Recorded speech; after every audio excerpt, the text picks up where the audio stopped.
ढोलागंज नाम का गांव था जो राजस्थान के उत्तर पश्चिम के रेगिस्तानी इलाके में स्थित था। ढोलागंज गांव ऊंटों की स्मारक और ऊंटों के लिए जाना जाता था।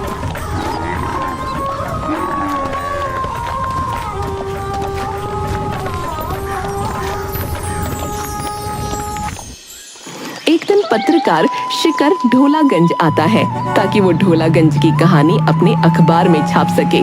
वो जैसे ही गांव में प्रवेश करता है उसे वहां कई सारे ऊंट दिखते हैं। गांव के थोड़ा अंदर जाते ही उसे एक अभी नाम का व्यक्ति ऊंट के साथ दिखाई देता है। शिखर उसके पास जाकर उससे कहता है, जी सुनिए, मेरा नाम शिखर है। मैं एक पत्रकार हूँ और मैं इस गांव के बारे में लिखना चाहता हूँ। क्या आप मुझे बता सकते हैं कि इस गांव में ऊंटों को इतनी इज्जत और अच्छे से क्यों रखा जाता है? जी, मेरा नाम अभी है। आपका इस गांव में बहुत बहुत स्वागत है। इस गांव की कहानी बहुत लंबी है। इस गांव में ऊंटों को बहुत माना जाता है क्योंकि एक समय था जब एक ऊंट ने अपने दोस्त के लिए और इस पूरे गांव के लिए बहुत कुछ किया था। जी, मुझे पूरी कहानी सुननी है। क्या आप मुझे बता सकते हैं? मैं इस कहानी को अपने अखबार में छापना चाहता हूँ। ऐसा है तो चलिए मेरे साथ, मेरे घर चलिए। अभी अपने ऊंट के साथ साथ शिखर को भी अपने घर ले जाता है। अभी और शिखर घर में एक साथ बैठते हैं और अभी शिखर को ढोलागंज की कहानी सुनाने लगता है। बात है 1935 की।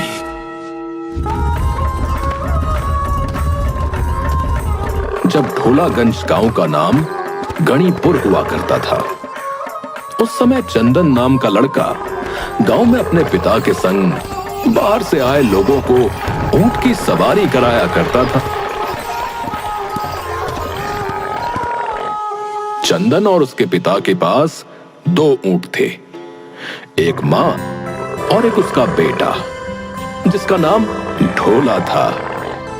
ढोला और चंदन काफी अच्छे दोस्त थे। हर सुबह चंदन के पिता ऊंट का दूध निकाला करते थे, मगर ऊंटनी हमेशा 2 लोगों का दूध अपने अंदर बचाए रखती थी। तो एक दिन जब चंदन के पिता ऊंटनी का दूध निकाल रहे थे, वाह, मैं हर रोज तुम्हारा दूध निकालता हूँ और हर दिन देखता हूँ कि तुम 2 लोगों का दूध अपने अंदर बचाए रखती हो, एक अपने बेटे ढोला के लिए और दूसरा मेरे बेटे चंदन के लिए। ढोला और चंदन हमेशा साथ में घूमा करते थे। एक दिन चंदन और ढोला गांव के बाजार में घूम रहे थे। तभी चंदन को एक दुकान में बड़ी अच्छी गले की चेन दिखाई दी जिस पर एक अनोखी हीरे जैसी वस्तु लगी हुई थी। अरे वाह, ये तो बड़ी ही खूबसूरत चेन है। ढोला, ये तुम पर बहुत अच्छी लगेगी। मैं अभी तुम्हारे लिए ये खरीदता हूँ। चंदन की एक दोस्त और थी जिसका नाम पूनम था। जब चंदन वो चेन ढोला के लिए खरीद रहा था, उसी वक्त पूनम वहां आ जाती है और चंदन से कहती है, अरे चंदन, ये इतनी महंगी और खूबसूरत चेन तुम किसके लिए खरीद रहे हो? ये चेन तो मैं अपने दोस्त ढोला के लिए खरीद रहा हूँ। मगर ये तो ऊंट है। चंदन, तुम इस पर इतने पैसे क्यों खर्च कर रहे हो? अरे ऊंट है तो क्या हुआ, है तो मेरा दोस्त ही ना। हम दोनों ढोला की माँ का दूध हर दिन पीते हैं। पूनम, तुम मेरे दोस्त ढोला के बारे में कुछ मत बोला करो, ये मेरा सबसे अच्छा दोस्त है। ये कहकर चंदन और ढोला वापस अपने घर की ओर निकलने लगे। जाते वक्त चंदन रास्ते में रुक गया और ढोला को उसने वो गले की चेन पहना दी। जैसे ही उस चेन को चंदन ने उसके गले में पहनाया, ढोला ने इंसान की तरह बात करना शुरू कर दिया। ये तो बहुत खूबसूरत चेन है। ढोला, तुम बात कर रहे हो? चंदन, तुम्हें मेरी भाषा समझ आ रही है? मैं तो इंसान की तरह बात कर रहा हूं। ये सब इस चेन की वजह से हुआ है ढोला। ये तो जादुई चेन है चंदन। इस चेन की वजह से मैं तुमसे बात कर पा रहा हूं। ये बात चंदन ने अपने पिता को बताई, जिस पर उसके पिता ने चंदन और ढोला से कहा,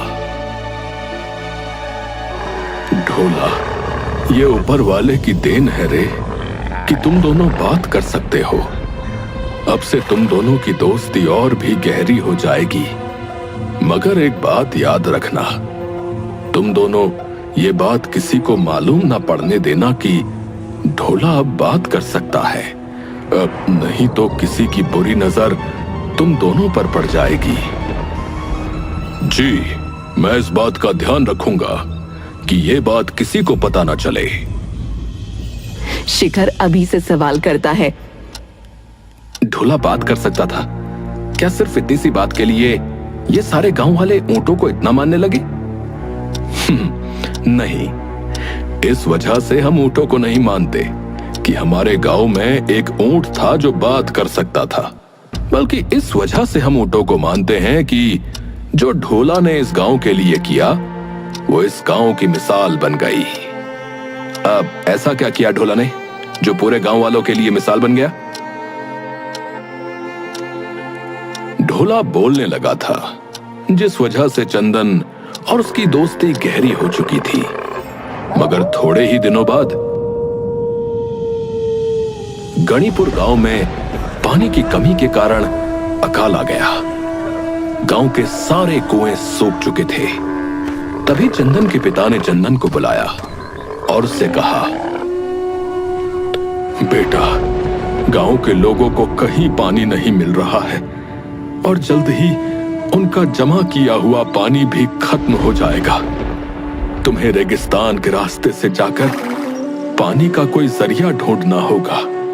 चंदन के साथ उसकी दोस्त पूनम भी खड़ी थी। चंदन और उसके पिता के बाद पूनम ही थी जिसे यह पता था कि ढोला बात कर सकता है। चंदन के पिता की बात सुनकर पूनम कहती है, अब बिल्कुल चिंता मत कीजिए, मैं भी चंदन के साथ गांव वालों के लिए पानी ढूंढने जाऊंगी। पिताजी, मैं, पूनम और ढोला अभी रेगिस्तान की ओर निकलते हैं पानी को ढूंढने के लिए। ढोला के साथ चलने की बात पूनम को हजम नहीं हुई। क्या वो ढोला भी हमारे साथ चलेगी चंदन? हाँ पूनम, ढोला भी साथ आएगा। आखिर रेगिस्तान में ऊंट से ज्यादा अच्छा साथी और कौन हो सकता है। जाओ बेटा, अब इस गांव को बचाने का जिम्मा तुम्हारे हाथों में है। पानी ढूंढे बिना वापस मत लौटना। जी पिताजी, हम लोग पानी ढूंढकर ही रहेंगे।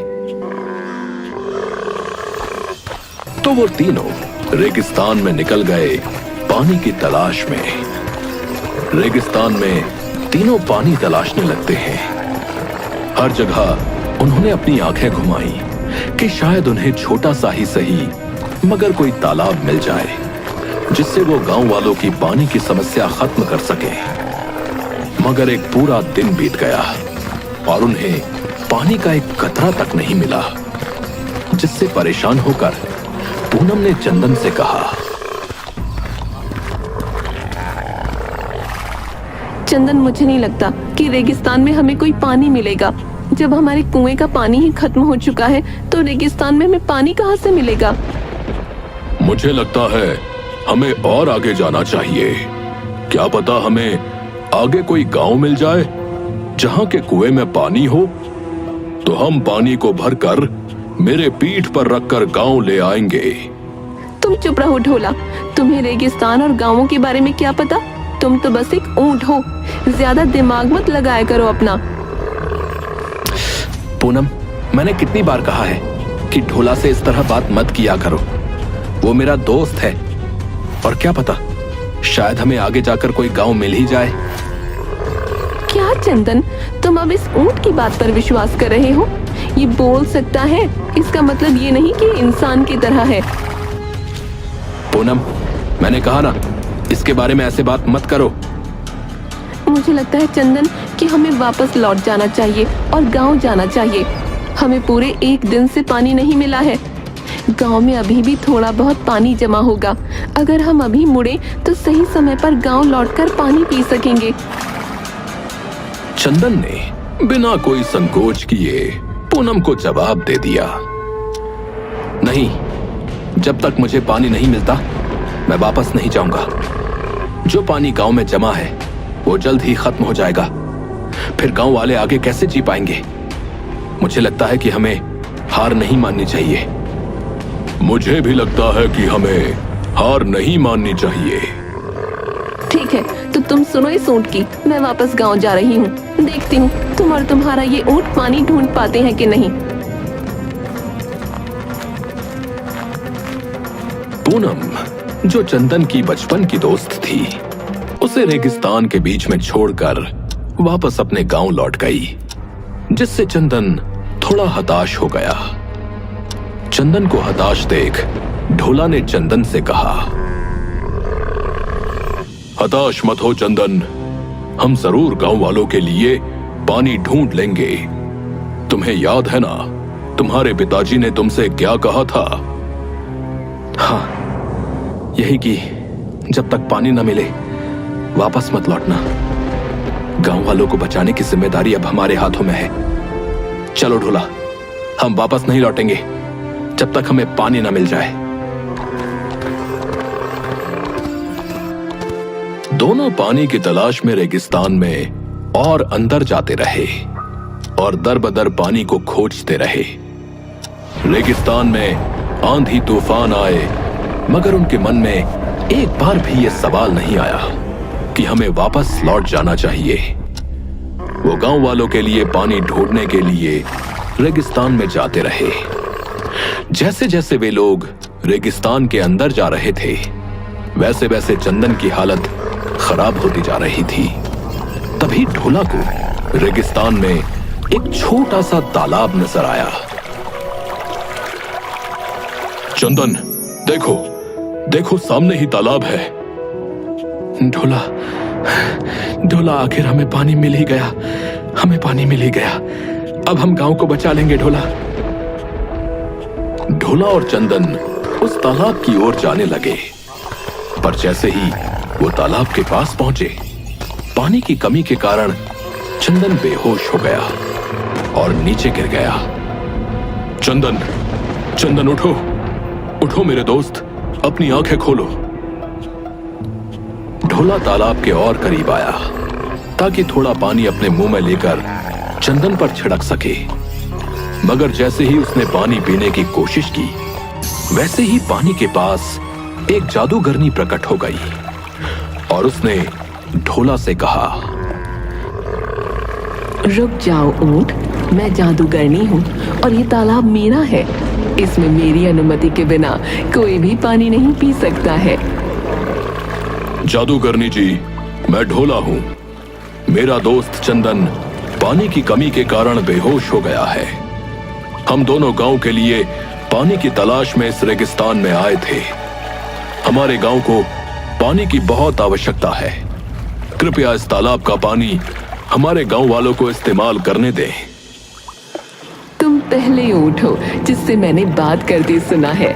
मुझे माफ कर दो ढोला, मगर ये पानी तुम्हारे गांव को मैं नहीं दे सकती हूँ। ये तालाब जादूगरनी से जुड़ा हुआ है। इसकी हर एक पानी की बूंद त्याग मांगती है।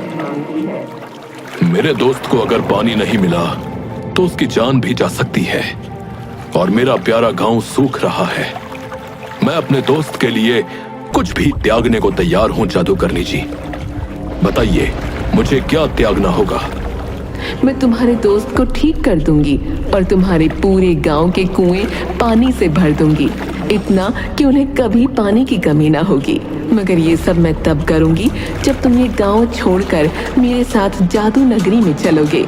तुम्हें खुद को इस दुनिया से त्यागना होगा और मेरे साथ चलना होगा ढोला।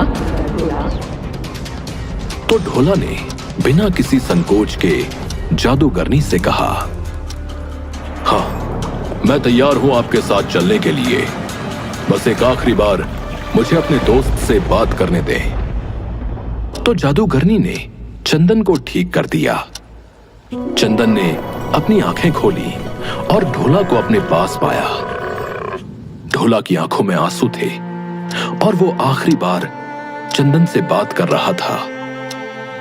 अब सब कुछ ठीक हो गया है दोस्त, वापस गांव लौट जाओ और खूब तरक्की करो।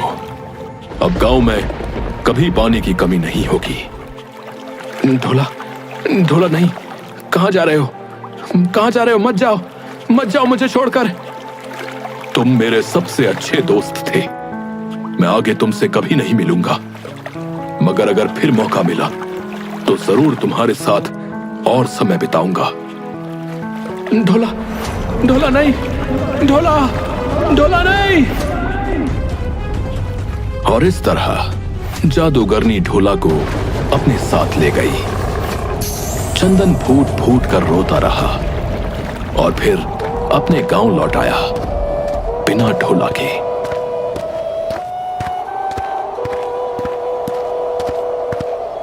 उसने अपने पिता और पूरे गांव को यह कहानी सुनाई और उस दिन के बाद से सारे कुओं में पानी भर गया और कभी खत्म नहीं हुआ। और इसीलिए ढोला के सम्मान में गांव का नाम बदलकर ढोलागंज रख दिया गया। ढोलागंज की कहानी सुनकर शिखर की आंखों में आंसू आ जाते हैं। ऊंट यहाँ पर दोस्ती का प्रतीक है। ढोला ने हमारे गांव को बचाया था, जिस वजह से इस गांव में ऊंटों को इतना मान दिया जाता है। अरे वाह, ये कहानी मैं जरूर अपने अखबार में छापूंगा ताकि लोग इसे पढ़कर प्रेरणा लें। और आपका बहुत बहुत धन्यवाद ये कहानी सुनाने के लिए। और हाँ, आपने इसे बहुत अच्छे से सुनाया। अच्छे से अच्छे से तो सुनाऊंगा ही ना, क्योंकि ये कहानी मेरे परदादा चंदन जी की जो है।